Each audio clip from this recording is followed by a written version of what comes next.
Hawkers কর্নারের একটি জামা কাপড়ের দোকানের সামনে রাখা বস্তাবন্দি করা জামা কাপড় চুরি যায় শুক্রবার রাতে। এই চুরির ঘটনায় বিষয়টি নিয়ে শিলিগুড়ি থানায় লিখিত অভিযোগ দায়ের করে দোকান মালিক। অভিযোগ পাওয়ার পর ঘটনার তদন্তে নামে শিলিগুড়ি থানার সাদা পোশাকের পুলিশ। বিভিন্ন সূত্রকে কাজে লাগিয়ে শুক্রবার রাতেই জামা কাপড় চুরির কাণ্ডের তদন্তে সাফল্য পায় শিলিগুড়ি থানার সাদা পোশাকের পুলিশ। শিলিগুড়ির বর্ধমান রোডের নির্মীয়মান ফ্লাইওভারের নিচ থেকে উদ্ধার হয় ওই দোকানের সামনে থেকে চুরি যাওয়া জামা কাপড়। এই ঘটনায় 3 জনকে গ্রেফতার করে শিলিগুড়ি থানার পুলিশ। জানা যায়, কাপড়ের দোকান থেকে চুরি যাওয়া বস্তায় 33টি জ্যাকেট, 33টি শার্ট ছিল। শিলিগুড়ি থানার পুলিশ চুরি যাওয়া ওই জামা কাপড় উদ্ধার করতে সক্ষম হয়। সাথে এই ঘটনায় জয়ন্ত রায়, বাপ্পা মান্না ও মোহাম্মদ জাভেদকে গ্রেফতার করা হয়। ধৃতদের মধ্যে জয়ন্ত রায়ের বাড়ি ফুলেশ্বরী রেলগেট এলাকায়, বাপ্পা মান্না ও মোহাম্মদ জাভেদের বাড়ি শিলিগুড়ির কয়লা ডিপো এলাকায়। ধৃতদের শনিবার শিলিগুড়ি আদালতে তোলা হয়। পাশাপাশি উদ্ধার হওয়া জামা কাপড় আইন অনুযায়ী হকার্স কর্নারের ওই দোকানের হাতে তুলে দেওয়ার চেষ্টা করছে শিলিগুড়ি থানার পুলিশ।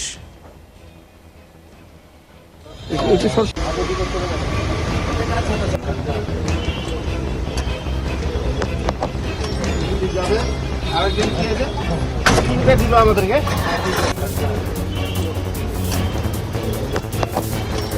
যাবে। আরেকজন কি আছে তিনটা দিল আমাদেরকে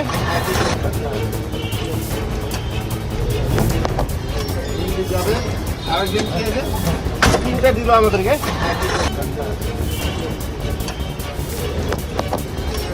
যাবে। আরেকজন কি আছে